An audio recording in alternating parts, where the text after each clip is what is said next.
Mister आपका स्वागत करता हूँ। Welcome back once more guys and we are going to start the same type of session as we started tomorrow study in fact and one more thing guys.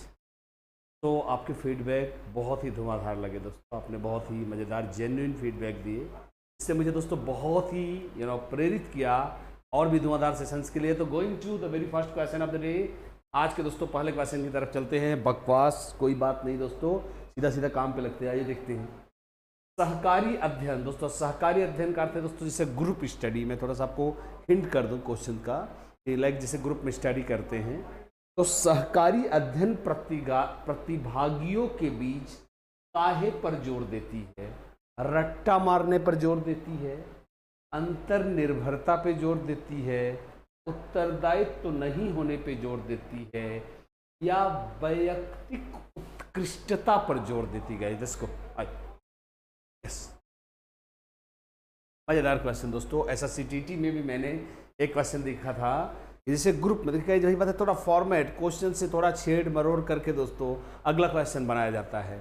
एक बार देखते हैं। सहकारी अध्ययन प्रतिभागियों के बीच किस पे जोर देती है? रट्टा मारने पर, इंडिविजुअली बेहतर करने पर। तो उसके इसका अर्थ हुआ व्यक्तित्व उत्कृष्टता का अर्थ है कि अलग अलग बेहतर करने पर, आई मीन इंडिविजुअल लेवल पर। अंतर निर्भरता या उत्तरदायित्व तो नहीं गई दोस्तों। जैसा मैंने आपको, आप में से काफ़ी लोगों ने दोस्तों सही उत्तर दिए हैं, तो बिकॉज मेरे सामने कंप्यूटर होता है दोस्तों, I can just watch it right now और देयर।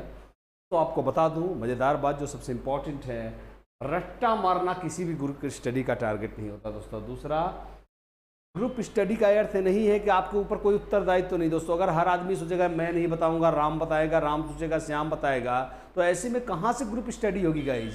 और अगला, अंतर निर्भरता दोस्तों। अंतर निर्भरता ये मतलब थोड़ी है कि हम एक दूसरे पे निर्भर हैं गाइज। भले ही ग्रुप डिस्कशन हो रहा है, ग्रुप डिस्कशन से हर व्यक्ति को फायदा होना चाहिए। फाइनली टारगेट ग्रुप का लाभ तो होता ही है, पर ग्रुप अपने आप में कोई बंदा थोड़ी है। Group, every group is made of individuals. Her group व्यक्तियों से बनता है, इसलिए हर ग्रुप डिस्कशन का बस एक ही टारगेट होता है, वैयक्तिक लेवल पर बेहतर करना। So the right answer B for Bombay दोस्तों, B for Bombay is the right answer. इसको अगले क्वेश्चन पे चलेंगे। क्वेश्चन नंबर 2 इसमें से कौन सा कथन सत्य है दोस्तों? आपने सीटीटी में ऐसे बहुत सारे क्वेश्चन देखे हैं, तो आइए देखते हैं इनमें से कौन सा कथन सत्य है। बच्चे सूचना के परोक्षग्राही हैं, बच्चे कक्षा शिक्षण द्वारा सर्वोत्तम रूप से सीखते हैं, बच्चों का अध्ययन कभी भी अंतिम नहीं होता, बच्चे सक्रिय अध्येता होते हैं दोस्तों। आइए शुरू करते हैं। यस,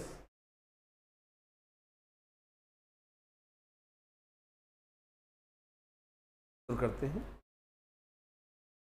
जैसे क्वेश्चन हमने कई बार सीटीटी में देखे दोस्तों, बहुत बार देखे हैं। सिंपल सी गाइज गए हैं दोस्तों। मैंने बोला था बच्चा, गाइज ट्रिक वही है दोस्तों, सेम ट्रिक। बाल केंद्रित शिक्षा गाइज, बाल केंद्रित शिक्षा क्या कहता है गाइज? बाल केंद्रित शिक्षा क्या कहती है?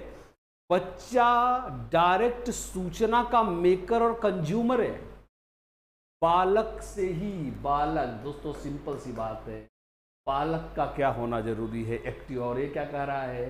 प्रत्यक्ष नहीं बल्कि कैसा ग्राही है? परोक्ष। इसलिए दोस्तों इस ऑप्शन को हम रिजेक्ट करेंगे। अब यह ऑप्शन हमारे क्वेश्चन में नहीं है। बच्चे कक्षा शिक्षण द्वारा, आप जानते गाइज लर्निंग फॉर्मल इनफॉर्मल दोनों होती है, कक्षा के अंदर भी कक्षा के बाहर भी। अर्थात दोस्तों यह भी हमारा उत्तर नहीं है। आपके पास लॉजिक होनी चाहिए कि आप कोई ऑप्शन क्यों रिजेक्ट कर रहे हैं। बच्चों में अध्ययन कभी भी अंतिम नहीं होता है दोस्तों। यह गाइज दोस्तों अध्ययन अंतिम नहीं होता है दोस्तों, कहने का मतलब यह है बच्चा बियॉन्ड, क्योंकि दोस्तों अध्ययन की बात हो ही नहीं रही है, हम अनुभव की बात कर रहे हैं दोस्तों। सही है कि बच्चे ज्ञान के सक्रिय निर्माता होते हैं।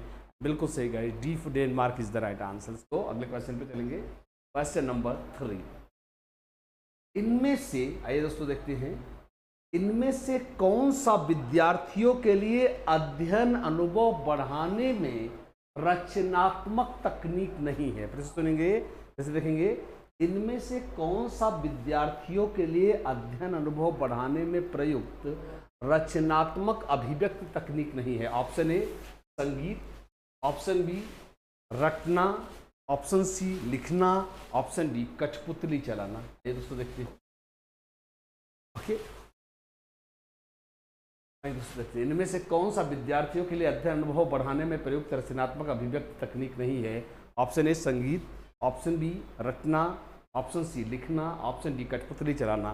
दोस्तों सीधा सीधा कॉमन सेंस आप लगाइए। आप सोचिए, संगीत में रोज नई नई धुनें, अलग अलग इतने सारे संगीतकार हैं दोस्तों। ए.आर. रहमान साहब हैं, इस्माइल दरबार साहब हैं, बहुत सारे संगीतकार हैं दोस्तों। कहने का मतलब है कि यहाँ को रोज कुछ नया किया जा सकता है, अर्थात यहाँ संभावना है। और जबकि हमारे प्रश्न क्या है, नहीं है, अर्थात ये हमारा उत्तर है दोस्तों। लिखने में भी रोज लोग नई नई कविताएं लिख रहे हैं, नए नए उपन्यास लिख रहे हैं, अर्थात यहाँ भी रचनात्मकता संभव है। इसलिए यह भी हमारा उत्तर, क्योंकि हमारे क्वेश्चन में दोस्तों है कौन सी रचनात्मक तकनीक नहीं है। तो ठीक उसी तरह से कठपुतली चलाना दोस्तों, मान लो बच्चे दोस्तों निचली कक्षाओं में आपने देखा होगा, प्ले स्कूल्स में आजकल पपेट्स को विभिन्न प्रकार से मूवमेंट करके दिखाते ताकि बच्चे को उछल कूद जैसा मूवमेंट मिल सके। तो इसको भी कई तरीके से चलाया जा सकता है, कोई पारंपरिक तरीका नहीं है, नए नए तरीके से इसको मूव कर सकते हैं दोस्तों। रट्टा सिर्फ एक ही तरीके से मारा जाएगा। अगर दोस्तों जरा आप सोचिए, रट्टा मारने में विविधता हो तो फिर उसमें रचनात्मकता की कमी क्या रह जाएगी। मैं कहते हैं यार अरे आदमी ये रट्टा मार के आया है। रट्टा मारने का मतलब ये है सिर्फ एक ही तरीका होगा तभी तो अपन रट्टा मार पाएंगे। द राइट आंसर ठीक है बॉम्बे। इसको अगले क्वेश्चन पे चलिए दोस्तों, क्वेश्चन नंबर 4 आइए, मजा आएगा। एक अध्यापक जो अन्य तरीकों के साथ साथ रचनात्मक अभिव्यक्तियों का एक सही मिश्रण प्रयोग करता है, वह अपने बालकों में कैसे चिंतन को प्रोत्साहित करना चाह रहा है। अभिसारी दोस्तों मैंने कई बार बताया है, अपसारी, न्यूनतम, लघु अवधि। आइए दोस्तों देखते हैं, क्वेश्चन से ही पता चल रहा है कि इसका उत्तर क्या होगा। एक अध्यापक जो अन्य तरीकों के साथ साथ अपने बच्चों में रचनात्मक अभिव्यक्तियों का सही मिश्रण प्रयोग करना चाहता है, वो अपने बालकों में कैसे चिंतन को बढ़ावा दे रहा है। दोस्तों मैंने आपको बोला था, जब आप अनेक बिंदुओं, पहले सोचे दोस्तों, जब अनेक बिंदुओं से आप एक बिंदु पे आए तो यह अभिसारी चिंतन है। क्या यह अभिसारी है, या इसे परंपरावादी चिंतन भी कहते हैं। क्या कहते हैं? परंपरावादी। पर जब आप एक से अनेक की तरफ जाएं, मैंने आपको बहुत सारे मैराथन क्लासेज में सब बताया है, जब एक बिंदु से आप अनेक संभावनाओं की तरफ जाएं तो ऐसे चिंतन को दोस्तों हम अपसारी चिंतन कहते हैं। मुझे यकीन है अब आपके उत्तर दोस्तों आने लगे होंगे और यकीन है कि आप समझ भी गए होंगे इसका मतलब क्या है। तो आइए शुरू करते हैं। यस, राइट, ओके दोस्तों, बिल्कुल सही। The right answer is guys की वह विविध। देखिए गाइज, रचनात्मकता का मतलब परंपरावादी नहीं हो सकते। रचनात्मकता क्या है दोस्तों? रचनात्मकता को हम सृजनात्मकता कहते हैं। नवीन नवीन तरीके ढूंढना, नए नए। और जब आप नया कुछ भी करोगे तो आप परंपरा से हटकर ही तो नया करोगे। सो the right answer is guys अब सारी चिंतन। क्या हम एग्री हैं? यस करें सारे लोग, यहां से हम आपकी बात से एग्री हैं। Yes, go, I, okay, yes, let's go. A for America, I mean B for Bombay is the right answer guys. Okay, question number 4, मुस्लिम कालीन शिक्षा प्रणाली में बिस्मिल्लाह खानी रस्म की उम्र क्या थी? ऑप्शन ए 4 वर्ष 4 माह 4 दिन, 5 वर्ष 5 माह 5 दिन, 6 वर्ष 6 माह 6 दिन, 8 वर्ष 8 माह 8 दिन। दोस्तों कभी कभी प्रश्न इसमें दोस्तों प्रश्न आपको वैसे मैंने आपको पढ़ाया है, मैं चाहूँगा दोस्तों एक बार आप भी ट्राई करें कि मुस्लिम कालीन शिक्षा प्रणाली में बिस्मिल्लाह खानी रस्म किस आयु पर होती थी? 4 वर्ष 4 माह 4 दिन, 5 वर्ष 5 माह 5 दिन। दोस्तों इस तरह से है। आइए थोड़ा दोस्तों हम एक बार हल्का सा पता करते हैं क्या है इसकी हकीकत। और बच्चों मैंने आपको ये पढ़ाया हुआ है।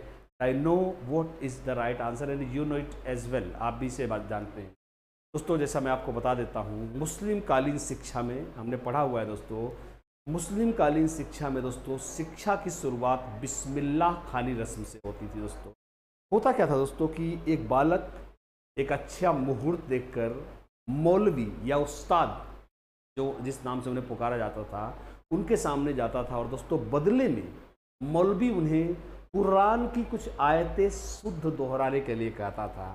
और दोस्तों बड़ी ही लेनियंट, बड़ी ही आई मीन दोस्तों आप कह सकते हो लेनियंट बोले तो दोस्तों क्या बोलते हैं उसको हिंदी में, लाइक सुविधाजनक प्रणाली थी कि मतलब अगर आप उन आयतों को दोहरा ले जाते हो तो अच्छी बात है, अगर आप नहीं दोहरा पाते तो बिस्मिल्लाह शब्द ही कह देना काफ़ी था, बिकॉज बिस्मिल्लाह का मतलब होता है ऑन द नेम ऑफ अल्लाह, अल्लाह के नाम पे दोस्तों। तो इसलिए गाइज अब इसमें देखिए दोस्तों, आपको मज़ा आएगा जानकर, इसके सारे ही ऑप्शन सही हैं। अब आप बोलेंगे सर ऐसे कैसे हो सकता है, ये दोस्तों इसके सारे ऑप्शन सही हैं, सबके सब ऑप्शन सही हैं दोस्तों, कम से कम 3 तो बिल्कुल सही है। अब प्रश्न है उत्तर कैसे आएगा। गाइज उन्होंने कहा था कि अगर आप वैसे दोस्तों न्यूनतम, यहाँ इसको लिखना चाहिए था कि न्यूनतम अवधि, मतलब मिनिमम कम से कम उम्र क्या थी, वो थी दोस्तों 4 वर्ष 4 माह 4 दिन। पर अगर आप इस उम्र को क्रॉस कर जाते हो तो 5 वर्ष 5 महीने 5 दिन 6 वर्ष। लेकिन दोस्तों क्योंकि हम न्यूनतम को लेंगे इसलिए सब के सब गलत हो जाएंगे। ए for America is the right answer, सही उत्तर है फॉर अमेरिका। इसको अगले क्वेश्चन पे चलते हैं दोस्तों। अगला, मुस्लिम कालीन शिक्षा में उच्च शिक्षा की व्यवस्था किन संस्थाओं में होती थी। दोस्तों आप जानते हैं ये सुपर टीटी में आ चुका है, I mean this question has been asked already in super TT में, इसे पूछा जा चुका है एसटी। दोस्तों मुस्लिम काल में उच्च शिक्षा की व्यवस्था किन संस्थाओं में होती थी। ऑप्शन ए मकतबों में, ऑप्शन बी मदरसों में, ऑप्शन सी खानकाहों में, ऑप्शन डी दरगाहों में। दोस्तों आइए शुरू करते हैं। यस, मुस्लिम काल में उच्च शिक्षा की व्यवस्था किन संस्थाओं में होती थी। इसको भी दोस्तों मैंने आपको पढ़ाया है, अभी हाल में मैक्सिमम बैचेज में पढ़ाया है। मुझे बड़ी खुशी होगी कि आप एक बार कंफर्म करें कि हाँ सर आपने पढ़ाया हुआ है। आइए दोस्तों शुरू करते हैं, और एक बार मैं कंफर्म करना चाहूँगा कि क्या होगा इसका सही उत्तर। दोस्तों आइए देखते हैं। यस, राइट, ओके दोस्तों शुरू करते हैं। आइए, तो मैंने आपको बताया था कि मकतब, यहाँ 2 शब्द हैं दोस्तों, मकतब एक शब्द है और दूसरा शब्द है दोस्तों मदरसा। तो ये दोनों शब्द की जो ओरिजिन है वो अरबी भाषा से रही है। किससे रही है? अरबी भाषा से रही है। और दोस्तों मकतब शब्द अरबी भाषा के कुतुब शब्द से निकला है, जबकि मदरसा शब्द अरबी भाषा के दरस शब्द से निकला है। कुतुब का अर्थ होता है दोस्तों नॉर्मली पढ़ना लिखना, क्या? पढ़ना लिखना, जबकि दोस्तों दरस शब्द का अर्थ होता था भाषण देना। तो गाइस जैसा मैं कई बार अपने कई लेक्चर में ये भी पहले बता चुका हूँ कि मकतब, अब दोस्तों आप खुद ही बताइए, पढ़ना लिखना कोई ग्रेजुएशन में जाके करेगा? नहीं। अर्थात एक बात तो साफ है गाइस कि जो मकतब होते थे वो निश्चित ही प्राथमिक शिक्षा के केंद्र थे। ये किसके केंद्र थे दोस्तों? प्राथमिक, अर्थात हमारा उत्तर नहीं दोस्तों। जबकि दरस का अर्थ है भाषण देना। तो दोस्तों आप खुद ही सोचिए, कोई भाषण किस लेवल पे देता है? कक्षा 1 में व्याख्यान विधि चलेगी? नहीं चलेगी। कक्षा 2 में चलेगी? नहीं चलेगी। इनफैक्ट दोस्तों इवन जूनियर लेवल तक नहीं चलनी चाहिए। व्याख्यान दोस्तों उच्च कक्षाओं में होता है। इसलिए हम कह सकते हैं कि उच्च शिक्षा की जो केंद्र होंगे वो कौन रहे होंगे दोस्तों? आई थिंक यह मदरसे रहे होंगे दोस्तों। कौन रहे होंगे? यस, मदरसे। Let's go to next point. आइए अगले पॉइंट चलेंगे। नेक्स्ट, मुदालियर कमीशन का कार्य क्षेत्र क्या था दोस्तों? कह रहे हैं कि मुदालियर कमीशन दोस्तों आप ध्यान रखेंगे, हमें शिक्षा कमीशन पढ़ने दोस्तों मैक्सिमम एग्जाम्स के लिए। तो मुदालियर कमीशन का कार्य क्षेत्र क्या था? ऑप्शन ए प्राथमिक शिक्षा, ऑप्शन बी माध्यमिक शिक्षा, ऑप्शन सी उच्च शिक्षा, ऑप्शन डी संपूर्ण शिक्षा। दोस्तों आइए एक बार देखते हैं, आएंगे हल्का सा दोस्तों, जानकारी लेते रहेंगे। इंफॉर्मेशन सूचना ही सब कुछ है दोस्तों। आइए शुरू करते हैं। आइए ओके,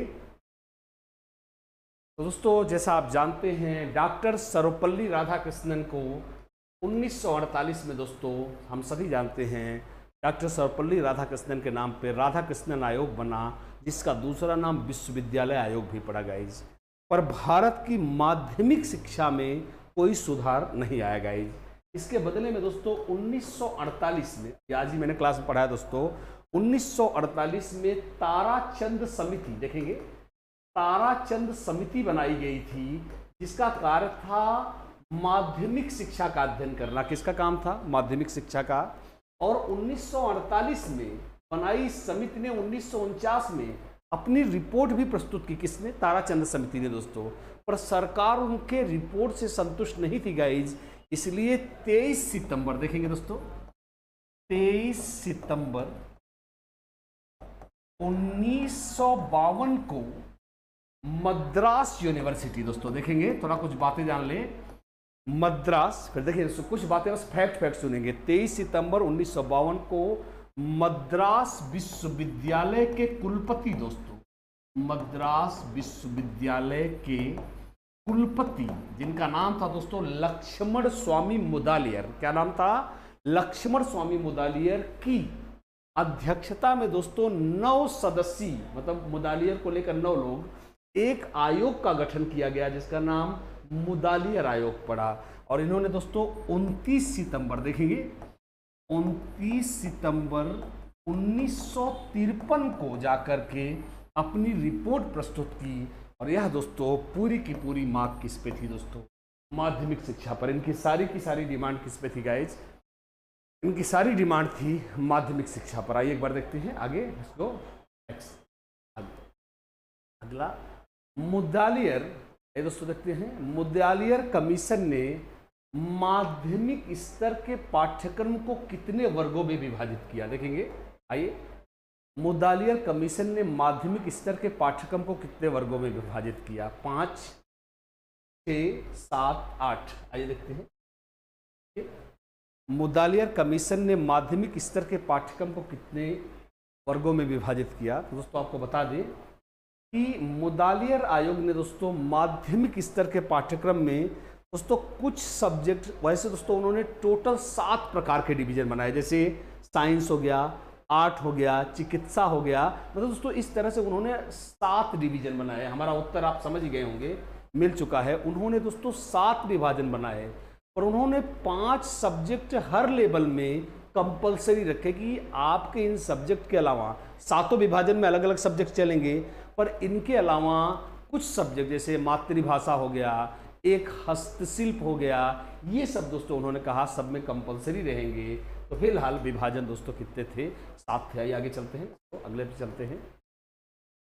बहुउद्देशीय विद्यालय खोलने का सुझाव सबसे पहले किसने दिया था? आप देख सकते हैं ताराचंद समिति ने। ओके, अगला है दोस्तों मुझे नहीं पता है क्या है, यस मुदालियर कमीशन 1952 से 53, कोठारी कमीशन 1964 से 66। दोस्तों आइए एक बार देखते हैं, यस। तो गाइज बहुउद्देशीय विद्यालय शायद आप दोस्तों नहीं समझ पाएंगे, इसका एक उदाहरण है। गेस करिए, अगर मैं आपसे पूछूं कि आज मल्टीपर्पज जो विद्यालय है उसका एक उदाहरण दीजिए दोस्तों, तो उदाहरण है आज के पॉलिटेक्निक कॉलेज। पॉलिटेक्निक कॉलेज दोस्तों, और ये ऐसे पहले पॉलिटेक्निक कॉलेज खोलने की सलाह, उन्होंने कहा कि मल्टीपर्पज स्कूल खोले जाएं। हमारे स्कूल बहुत लिमिटेड कोर्स ऑफर करते हैं, इसलिए एक बहुत बड़ा तबका स्कूलों से दूर जा रहा है। तो उन्होंने कहा ऐसे पॉलिटेक्निक स्कूल खोले जाएं जो टेक्निकल कोर्स कराएं। और यह दोस्तों किसने कहा था? Again the right answer is guys Mudaliar commission ने कहा था दोस्तों। Mudaliar commission is the right answer. इसको अगला देखेंगे, यस मुदालियर। आइए दोस्तों, मुदालियर कमीशन ने माध्यमिक स्तर की पाठ्यचर्या में कितने विषय रखे थे दोस्तों? मुदालियर कमीशन ने माध्यमिक स्तर की पाठ्यचर्या में कुल कितने विषय रखे थे? Option A 5, 6, 7, 8। तो आइए दोस्तों आपको बता दें दोस्तों, मुदालियर कमीशन ने माध्यमिक स्तर की पाठ्यचर्या में कुल 8 सब्जेक्ट रखे थे दोस्तों। मैं चाहूँगा सिर्फ आप इसे लिख लें, मैं सिर्फ चाहता हूँ इसको आप उसको नोट्स बना के कहीं लिख लें। I mean it doesn't know how it is going to work, but अगर दोस्तों आता है तो आपको इन दैट केस आपको रिलीफ रहेगा। ये चलते हैं, यस मजेदार राष्ट्रीय दोस्तों, यह एक मजेदार क्वेश्चन, एक बार देखेंगे। राष्ट्रीय शिक्षा नीति योजना मतलब दोस्तों नीति है। तो राष्ट्रीय शिक्षा नीति 1986 से 1995 तक के बीच कितने प्रतिशत छात्र छात्राओं को व्यावसायिक शिक्षा की धारा में लाने की घोषणा की गई थी? 20%, 25%, 50%, 75%। गाइस यह एक मजेदार क्वेश्चन है दोस्तों। राष्ट्रीय शिक्षा योजना 1986 से 1995 तक कितने प्रतिशत छात्र छात्राओं को, यस गाइस आपको बता दें 1986 में दोस्तों, 1986 की शिक्षा नीति दोस्तों इस देश की शिक्षा नीति के इतिहास में एक बहुत बड़ी शिक्षा नीति थी दोस्तों। और इसका डॉक्यूमेंट था गाइस, जैसा आपने सुना होगा वुड के घोषणा पत्र को आप क्या कहते हो, भारतीय शिक्षा का मैग्ना कार्टा, परम आदेश ऑफ इंडियन एजुकेशन। उसी तरह से दोस्तों 1986 की शिक्षा नीति के दस्तावेज में लिखा गया था कि आने वाले वर्षों में यह शिक्षा नीति भारतीय शिक्षा का मैग्ना कार्टा साबित होगा। दोस्तों आपको बता दें कि जब राष्ट्रीय शिक्षा नीति 1986 आई तो उन्होंने कहा कि हमें बहुत ही जल्द 1990 तक प्राथमिक शिक्षा को सर्वसुलभ बना देना है और 1995 तक उच्च प्राथमिक शिक्षा को सर्वसुलभ बना देना है। दोस्तों बहुत ही अर्ली टारगेट लिया गया था और उन्होंने कहा था 1995 तक कम से कम 25, अब आप देखिए दोस्तों, अभी आपने नई एजुकेशन शिक्षा नीति 2020 में दोस्तों आपने देखा 50% का टारगेट रखा गया है। और दोस्तों 1986 से ही 25% के टारगेट को भी हम अचीव नहीं कर पाए हैं। सुनने में अजीब लगता है दोस्तों, पर उत्तर सही क्या है? सही उत्तर है B for Bombay. Let's go. आइए दोस्तों नेक्स्ट। आइए यस दोस्तों, इसमें मिस्टेक हुआ है एक, आपको बता दें। संशोधित राष्ट्रीय शिक्षा नीति 1986 में प्राथमिक शिक्षा को कब तक सर्वसुलभ बनाने की घोषणा की गई है? तो उत्तर है दोस्तों संशोधित। संशोधित देखिएगा, जब इसमें आप कंफ्यूज नहीं होंगे, इसका उत्तर होगा, क्या आप समझ गए हैं? जब संशोधित कहा जाए तो ध्यान रखेंगे दोस्तों 1986 की नीति का संशोधित वर्जन 1992 है। 1995 तक यह टारगेट अचीव नहीं हो पाया, इसलिए नया टारगेट लिया गया, क्या?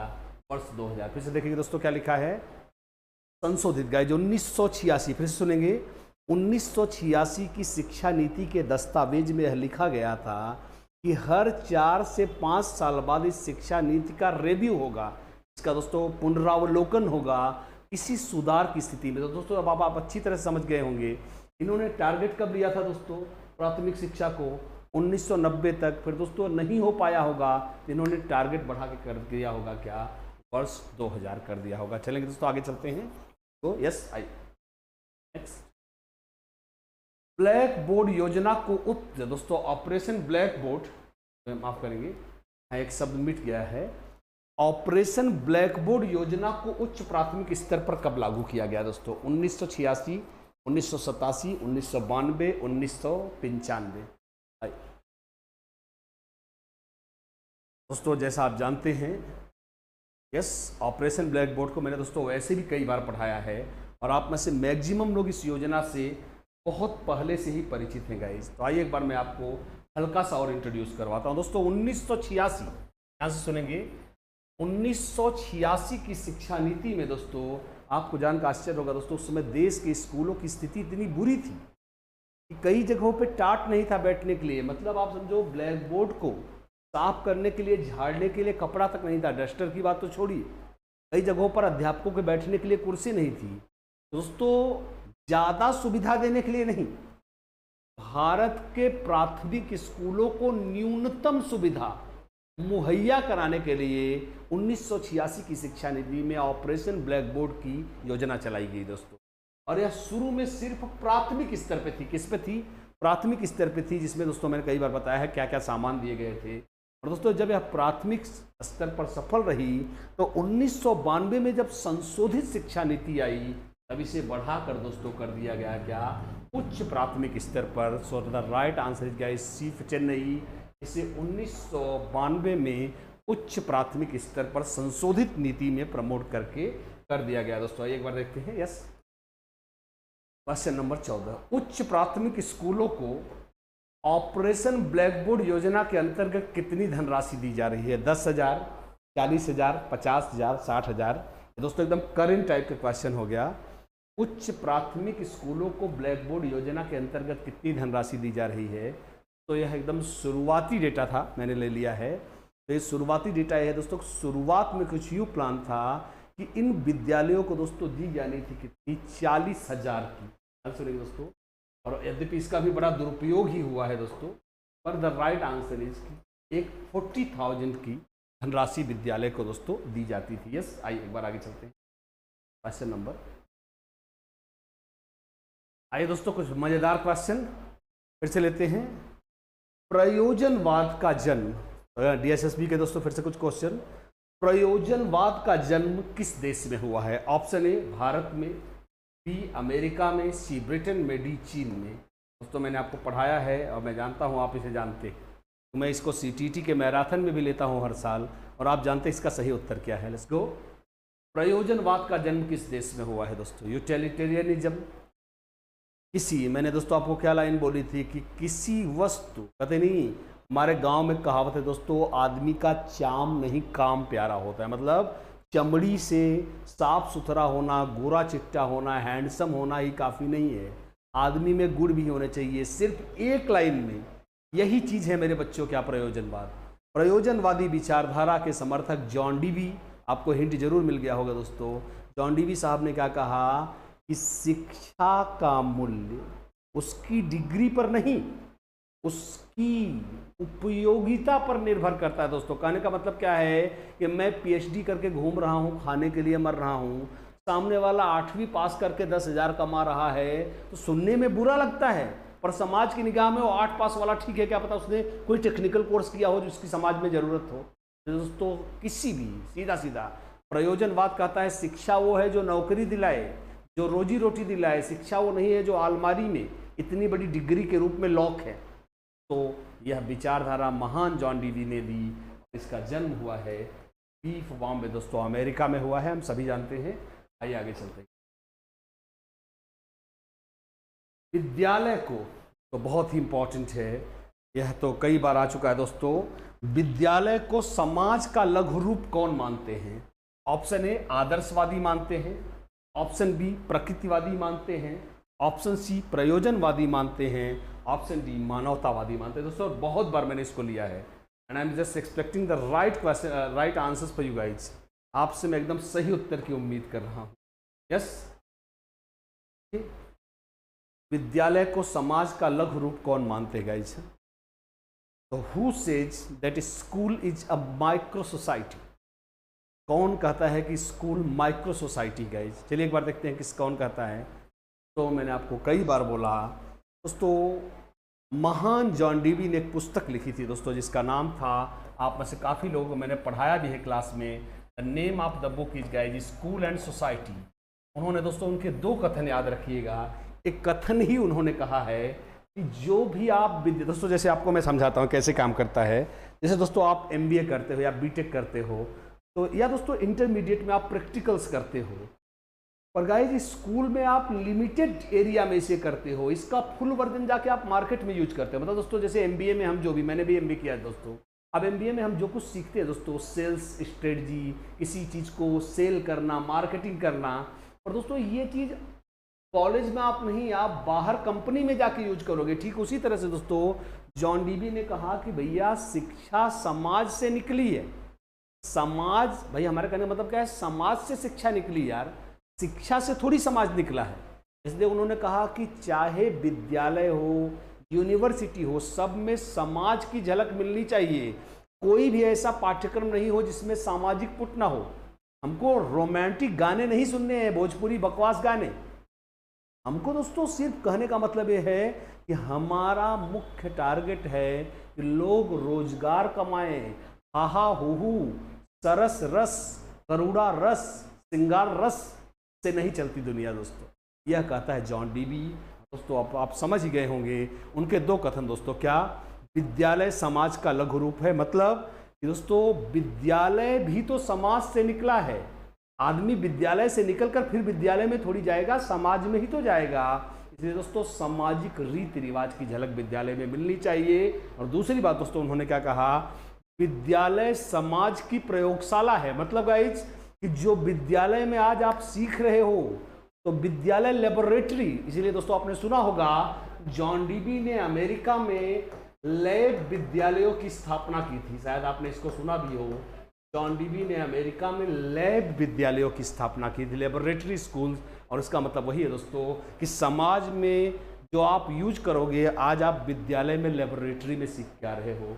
अब आप समझ गए होंगे दोस्तों, the right answer is C for Chennai. सही उत्तर है सी फॉर चेन्नई। आगे चलेंगे।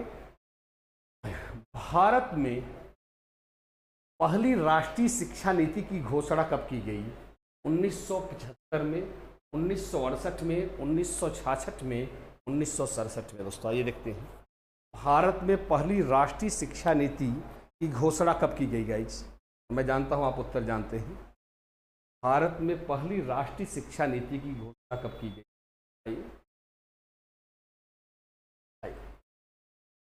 गाइज जरा आपको बता दें कि आपने जरूर नाम सुना होगा, you must have heard the name of Kothari आयोग दोस्तों। आप जानते हैं 1964-66 में दोस्तों तत्कालीन यूजीसी के अध्यक्ष दोस्तों, तत्कालीन यूजीसी यूनिवर्सिटी ग्रांट्स कमीशन के अध्यक्ष दौलत सिंह कोठारी की अध्यक्षता में दोस्तों एक आयोग बनाया गया, जिसे आप जानते हैं, जिसे हम कोठारी आयोग कहते गाइज। और कोठारी आयोग ने दोस्तों कुछ जबरदस्त सिफारिशें दी, और कोठारी आयोग की दोस्तों इन्हीं सिफारिशों पर आपने सुना होगा, यह सिफारिशें दोस्तों 1964 में आयोग बना, 1966 में सिफारिशें आई दोस्तों, और भारत की पहली शिक्षा नीति 1968 में दोस्तों एक कंबाइंड सही 1968 में आती है। और 1968 की शिक्षा नीति में दोस्तों ज़्यादा से ज़्यादा उनके सुधारों को मान लिया गया, कोठारी की सिफारिशों को मान लिया गया दोस्तों। हमेशा जाने भारत की पहली शिक्षा नीति दोस्तों 1968 की शिक्षा नीति मानी जाएगी, जो कि कोठारी, फिर से सुनेंगे, यह शिक्षा नीति मैक्सिमम दौलत सिंह कोठारी आयोग, बोले तो यूजीसी के तत्कालीन दोस्तों अध्यक्ष दौलत सिंह कोठारी के आयोग की सिफारिशों पर आधारित थी। 1968 में आई यह पहली शिक्षा नीति, सन 1968 में दोस्तों। आगे चलेंगे और नेक्स्ट,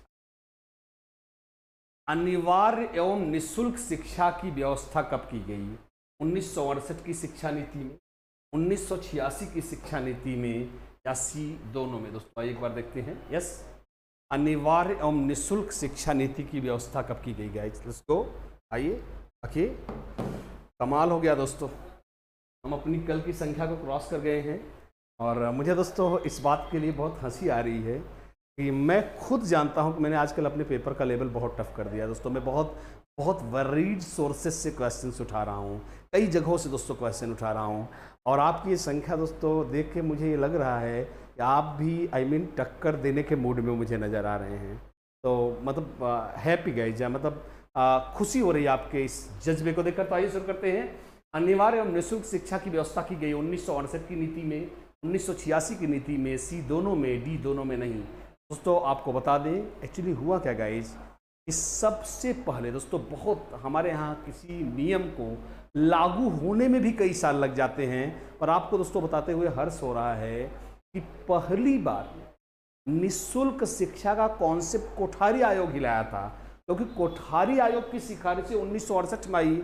तो वास्तव में अनिवार्य एवं निःशुल्क शिक्षा दोस्तों, अगर आप में से जो लोग पढ़ रहे हैं क्लास में, पेड क्लास में, आप जानते हैं अनिवार्य एवं निःशुल्क शिक्षा की मांग तो दोस्तों आज के लगभग 100 साल पहले गोखले विधेयक में ही हो गई थी दोस्तों। जब गोपाल कृष्ण गोखले ने इंग्लैंड की जो दोस्तों केंद्रीय धारा सभा में एक विधेयक प्रस्तुत किया था कि 6 से 10 वर्ष के बच्चों के लिए दोस्तों कंपलसरी एजुकेशन हो और गरीबों के लिए निःशुल्क शिक्षा की व्यवस्था हो।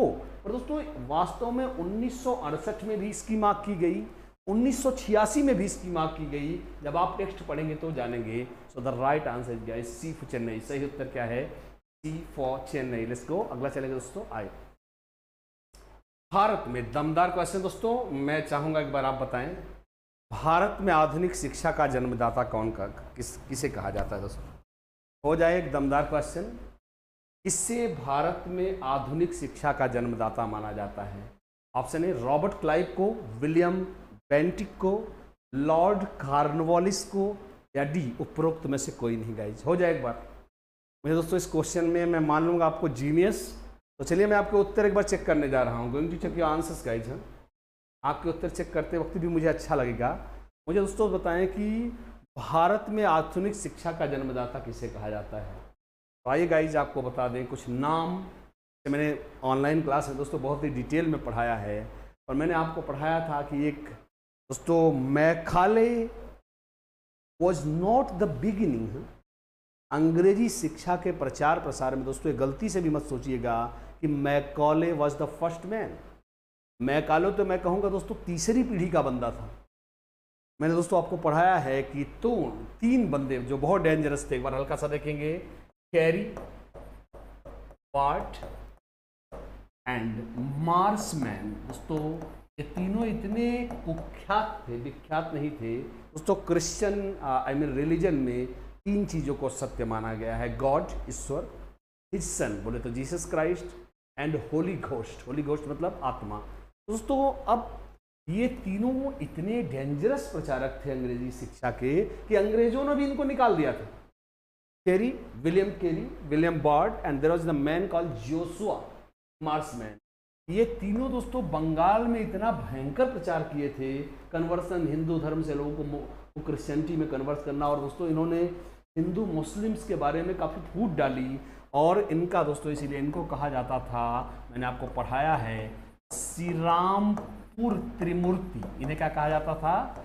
श्रीरामपुर ट्रिनिटी।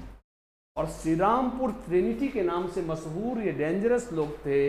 इन्होंने दोस्तों बाद में पुर्तगालियों के यहाँ जाके सरलली वहाँ प्रचार किया। दोस्तों उसके बाद एक और आदमी आया था, उसका नाम था दोस्तों मिस्टर चार्ल्स ग्रांट। दोस्तों चार्ल्स ग्रांट पहला ऐसा व्यक्ति था जिसने कंपनी को कहा कि कंपनी भारत में अंग्रेजी शिक्षा का प्रचार प्रसार करे। और भारत में अंग्रेजी शिक्षा के प्रचार प्रसार के लिए इसने दोस्तों एक पंचसूत्री, मैंने पढ़ाया है दोस्तों ऑफलाइन क्लास में बच्चों को, इसने एक पंचसूत्री कार्यक्रम बनाया। क्या बनाया दोस्तों? पंचसूत्री कार्यक्रम बनाया। इसलिए दोस्तों भारत में, ध्यान से सुनेंगे, 2 शब्द हैं, पहले फिर से देखेंगे, जन्मदाता। अगला दोस्तों दूसरे का नाम है अग्रदूत। दोनों की बात समझेंगे दोस्तों।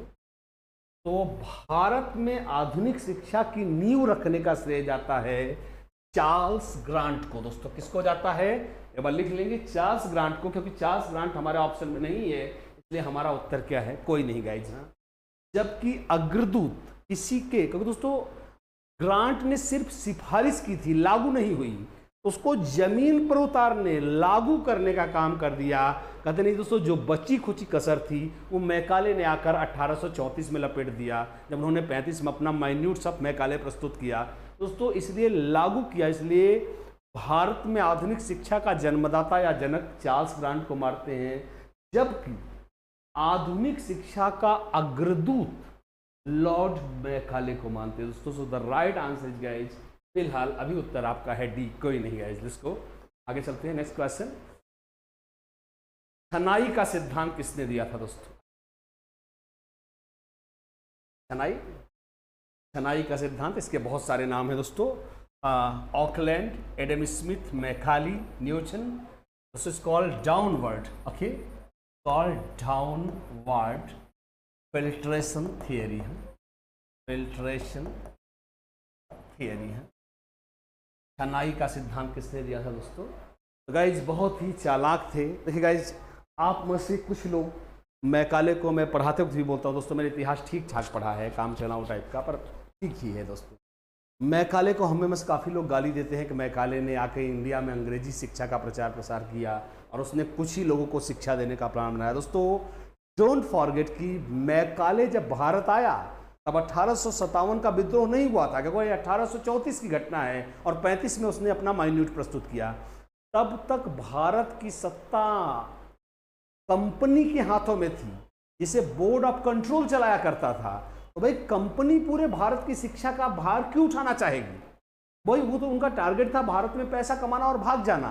और दोस्तों इसकी विधिवत व्यवस्था किसने की? मैकाले ने। दोस्तों मैकाले का यह सिद्धांत आपको बुरा लगेगा दोस्तों, डाउनवर्ड फिल्ट्रेशन, छनाई, चन्नीकरण, इसका एक और नाम है दोस्तों, शुद्ध हिंदी में आपको ये इस नाम से भी दिख सकता है, निश्चंदन। साइंस की बुक्स में शायद आप इसे इस नाम से पढ़ते होंगे। दोस्तों उसने कहा कि हम मुट्ठी भर लोगों को, जो धनी लोग हैं, राजे महाराजे हैं, जो यूरोप में जाकर शिक्षा लेने की दमखम रखते, पैसा रखते हैं, हम उनको प्रशिक्षित करने के लिए दम लगाएंगे। और वो लोग, हम इससे क्या होगा, और वो लोग अपने नीचे की आम गरीब जनता को दोस्तों सिखाएंगे, अर्थात शिक्षा उन उच्च वर्ग से बूंद बूंद छन छन कर नीचे वाले तबके पर पहुंचेगी। इसे छनाई का सिद्धांत कहते हैं। तो ये तो रट्टा मारने वाली बात है। अब अगला प्रश्न है, ऐसा क्यों?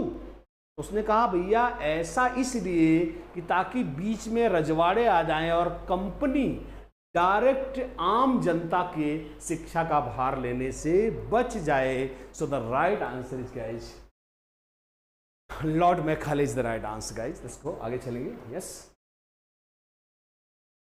मुस्लिम कालीन शिक्षा का मुख्य उद्देश्य क्या था दोस्तों?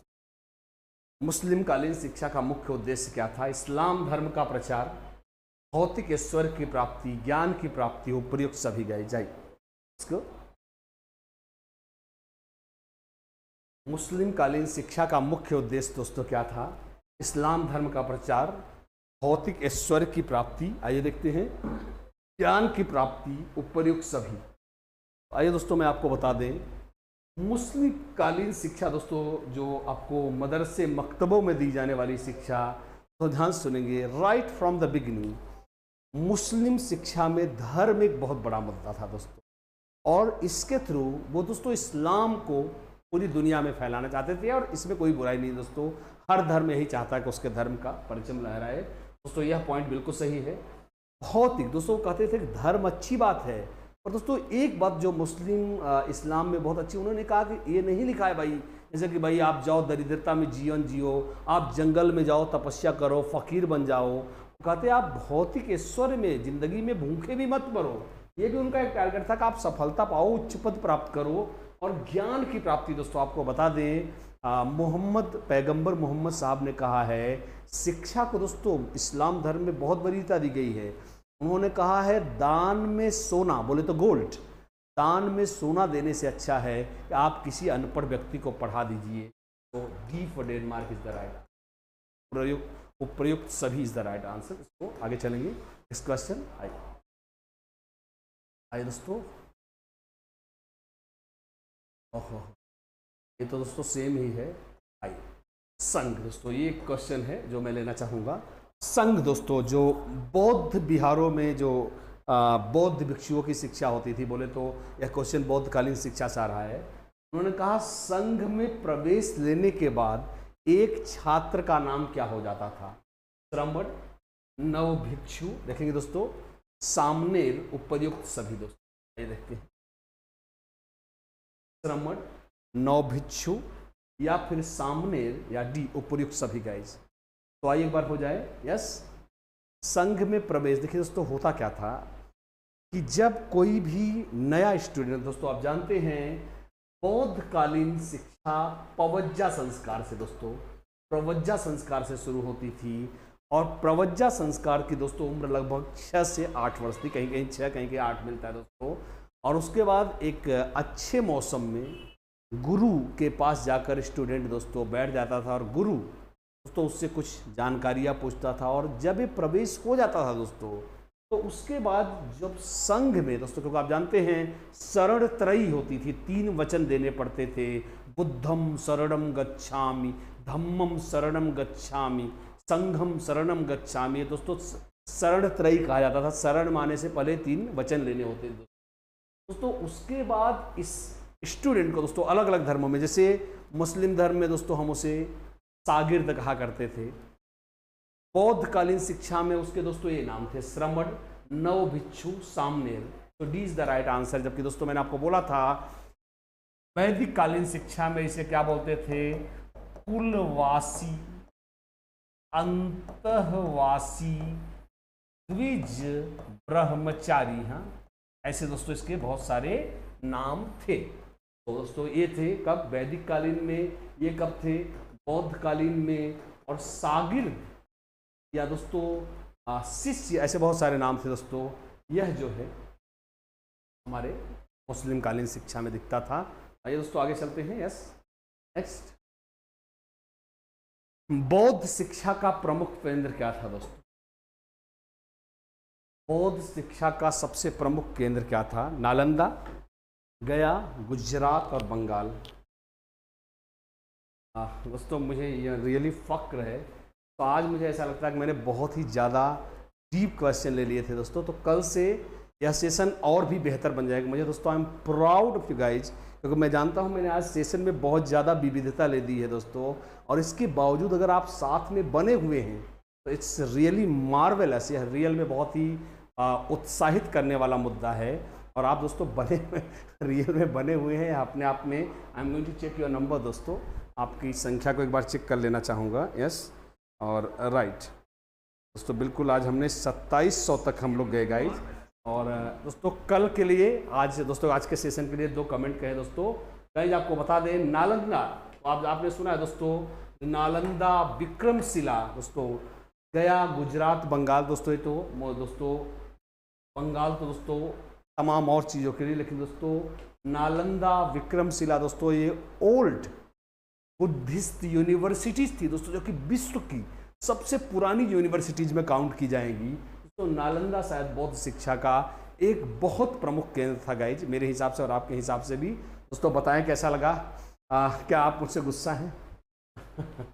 प्लीज़ अगर दोस्तों आप कहें तो आई कैन जस्ट चेंज। मैं कोशिश कर रहा था दोस्तों, थोड़ा सा आज मैंने लग रहा है कुछ ज़्यादा ही विविधता ले ली इस पेपर में दोस्तों। कल थोड़ा और बेहतर करूँगा। आई मीन थोड़ा सा मेरी कोशिश होगी कि हम थोड़ा सा क्वेश्चन के लेवल को भी थोड़ा हल्का करें, एक बार थोड़ा सा नीचे ले जाए। प्लीज़ अपने कमेंट लिखेंगे दोस्तों, और भी वेरिड सोर्सेज से दोस्तों। कल थोड़ा और CTT, UPTT और दोस्तों सुपर TT समेत रीट MPTT थोड़े क्योंकि दोस्तों मैंने क्या देखा कि पेपर का पैटर्न थोड़ा बहुत मूव करने के बाद सेम ही है, तो क्यों ना हम एक ऑल इंडिया टेस्ट के लिए अपने आप को तैयार करें। और दोस्तों ये सेशन अब पूरे साल चलता रहेगा, जब तक मैं अपनी टीचिंग करियर रखूँगा मैं ऑल इंडिया टेस्ट के लिए ही लोगों को तैयार करूँगा, ताकि दोस्तों एक क्षेत्रीय स्पेशलाइजेशन ना होने पाए, नहीं यार ये तो यहाँ के लिए है, ये तो टिपिकल यहाँ के लिए ही है दोस्तों। तो एक बार अपने स्कोर दोस्तों जरूर मुझे लिखेंगे। Keep on watching Chandran institute, देखते रहिए दोस्तों। कल एक और इससे बहुत ही धुआंधार सेशन के लिए दोस्तों आज आपने मुझे लगभग 2800 तक पहुँचाया गाइज, और मुझे यकीन है दोस्तों कल यह संख्या 4000 के आसपास होगी। अपने आप को दोस्तों बनाए रखिए। Stay tuned at Chandran institute Allahabad guys. Thank you, thanks a lot guys, thank you.